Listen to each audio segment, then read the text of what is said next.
सुप्रभात विद्यार्थियों। मैं अमित कुमार सिंघल, टीजीटी हिंदी, केंद्रीय विद्यालय दिरांग। प्रिय विद्यार्थियों, हमने पिछले वीडियो में अपठित गद्यांश के बारे में पढ़ा था और आज हम अपठित पद्यांश यानी पद्य का अंश होता है। ये पूरा पद नहीं होता, पद का कुछ अंश होता है, कुछ पद्यांश होते हैं और उनमें से हमें कुछ प्रश्न दिए होते हैं और उस पद्यांश को पढ़कर उन प्रश्नों के उत्तर हमें देने होते हैं। इसके बारे में अपठित गद्यांश और अपठित पद्यांश, ये दोनों ही इनमें समान बातें हैं। अपठित गद्यांश को भी अच्छे तरीके से पढ़कर उसमें से उत्तर दिए जाते हैं और अपठित पद्यांश को भी, अपठित यानी बिना पढ़ा, यानी जो अब तक नहीं पढ़ा गया, अपठित है हमारे लिए, जिसको हमने पहले नहीं पढ़ा और अब हम उसको पढ़कर हमारी समझ के आधार पे हम उसका उत्तर परीक्षा में लिखेंगे, उत्तर देंगे। तो ये कक्षा 8, 9, 10 तीनों कक्षाओं के लिए समान रूप से उपयोगी है और ये बार बार अभ्यास करने पर हम इनमें पारंगत हो जाते हैं। और अभ्यास की तो बात ही अलग है, जो भी विद्यार्थी इसका बार बार अभ्यास करेगा तो बहुत अच्छे नंबर लाएगा। विद्यार्थी एग्जाम में गलती कर जाते हैं कि कई बार विद्यार्थी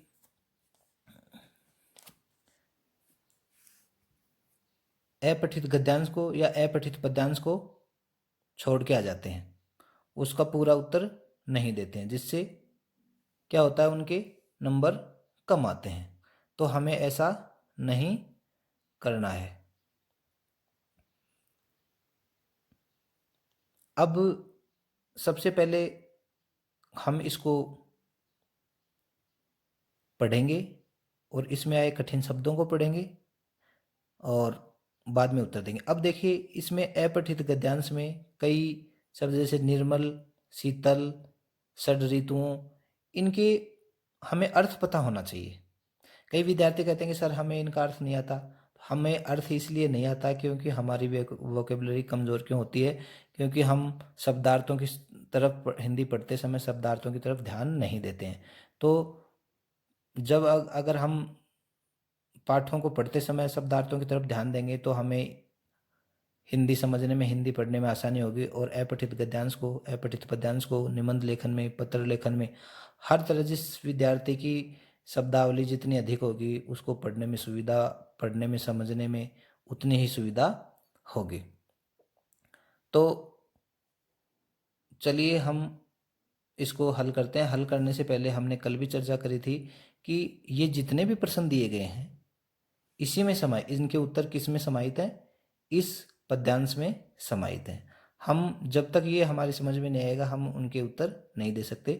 लेकिन विद्यार्थियों को ज़्यादा चिंता करने की ज़रूरत नहीं है, क्योंकि हर कक्षा में उनके स्तर के अनुसार गद्य और पद्यांश में से प्रश्न पूछे जाते हैं। ऐसा ही गद्यांश दिया जाता है विद्यार्थियों के अनुसार और ऐसा ही पद्यांश दिया जाता है।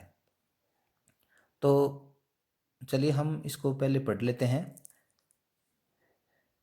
इसमें मातृभूमि के बारे में बताया गया है कि हे मातृभूमि, दिन में तरने करता थम का नाश, यानी हमारी मातृभूमि कैसी है, उसकी प्रकृति कैसी है, उसकी हवा कैसी है, उसका जल कैसा है, उसकी ऋतुएं कैसी है, हरियाली कैसी है, चंद्रमा कैसा है, उसके बारे में वर्णन दिया है।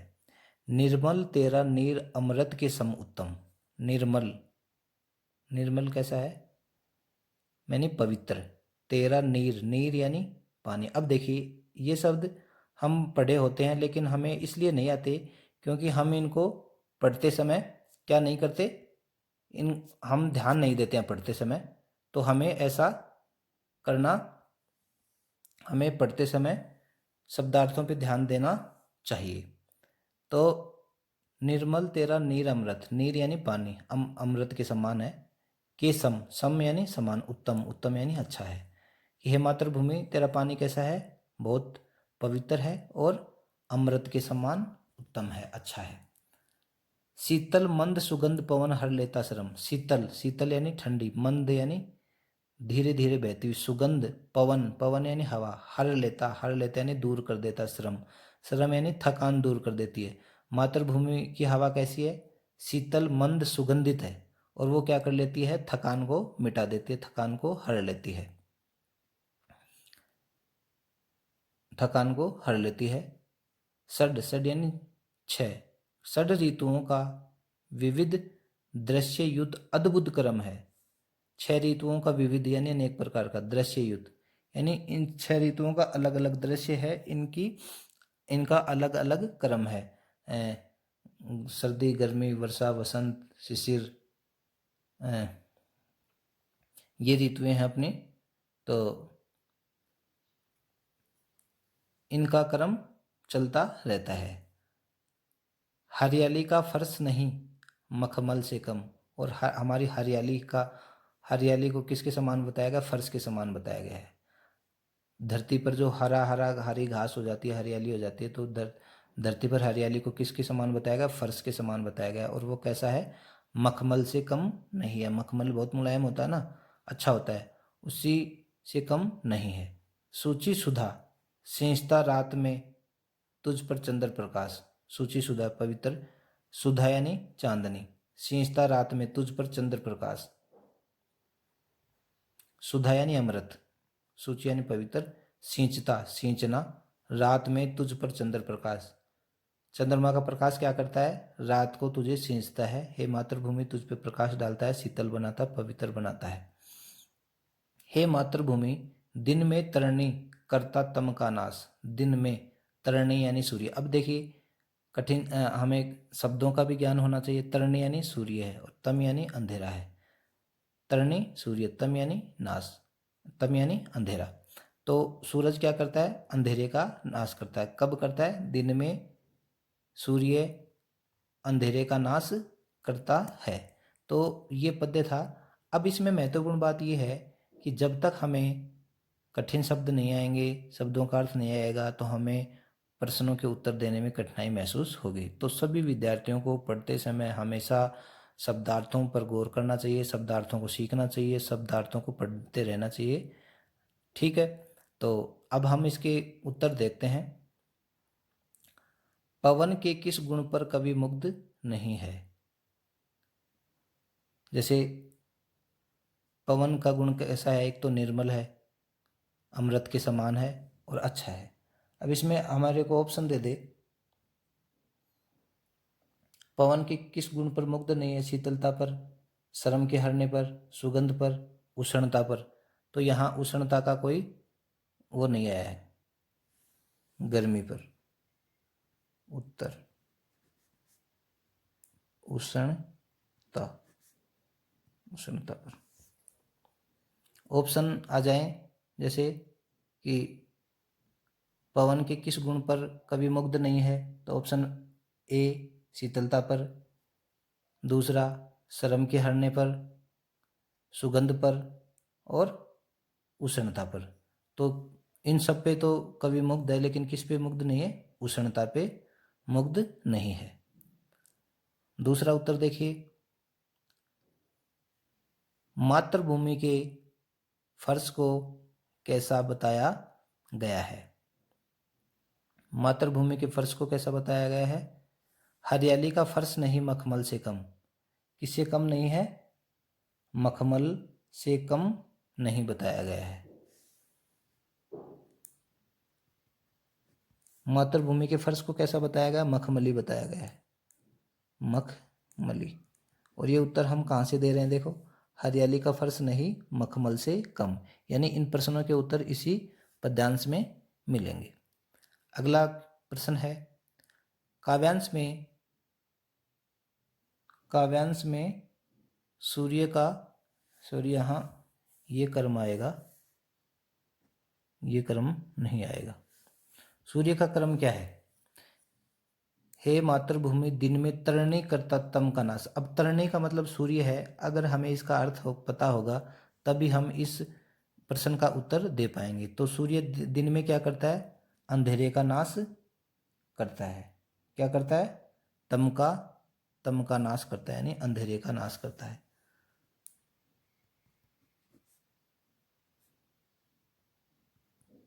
तम का नाश,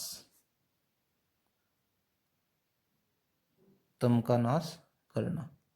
अब विद्यार्थी क्या करते हैं? विद्यार्थी ये करते हैं, जैसे ये प्रश्न आ गया, काव्यांश में सूर्य का क्रम है तो वी यहाँ से देंगे, हे मातृभूमि दिन में तरने करता तम का नाश। नहीं, ऐसा नहीं, अपनी भाषा में उसको परिवर्तित करके हमें उत्तर देना है। सूची सुधा सिंस्ती में कौन सा अलंकार है? कौन सा अलंकार है? हमने अलंकारों का चैप्टर पढ़ा था, तो जहाँ एक ही वर्ण की आवर्ती, इसमें क्या है? सूची सुधा सिंचता, से एक ही वर्ण की आवर्ती बार बार हो, वहाँ कौन सा अलंकार होता है? अनुप्रास अलंकार। हमने अलंकारों में बहुत अच्छी तरीके से पढ़ा था। ये बार बार ये प्रश्न, अलंकारों का बार बार प्रश्न आपके एग्जाम में आएगा, तो अलंकारों को हमने आपको वो वीडियो बहुत अच्छी तरीके से देखना है और उसको समझना है, क्योंकि हर बार एग्जाम में ये प्रश्न पूछा जाता है। फिर इसके और उदाहरण देख लीजिए, जैसे तरणी, तनुजा, तट, तमाल, तरुवर, बहुछाई। तो तय की वर्ती, तय की, तय तय तय, एक ही वर्ण बार बार आ रहा है, तो वहाँ कौन सा अलंकार होगा?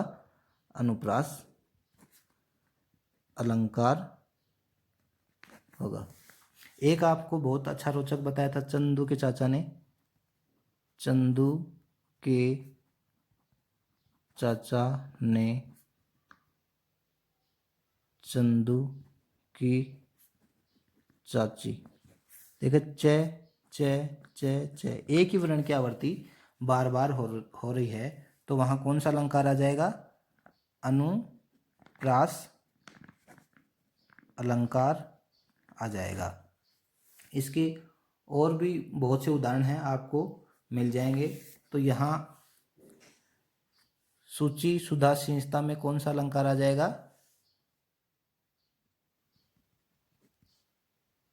अनुप्रास अलंकार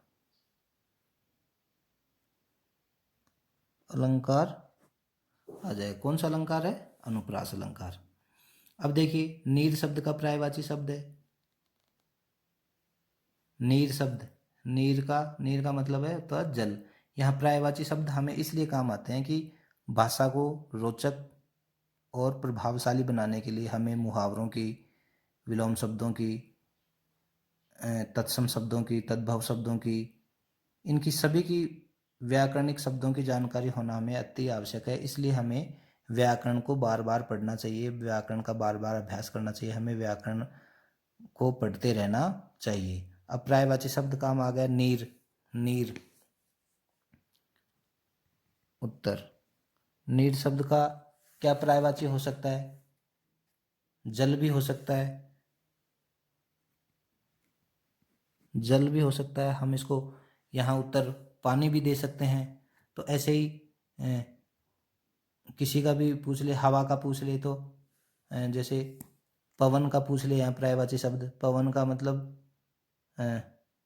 समीर भी होता है, हवा भी होता है, तो ऐसे होता है। दिन का पर्यायवाची शब्द पूछ ले, दिन, दिवस, ऐसे पूछ ले। दिन का कोई एक पर्यायवाची शब्द लिखो तो दिवस हो जाएगा।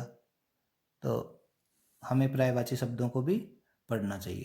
तो इस प्रकार ये अपठित पद्यांश था।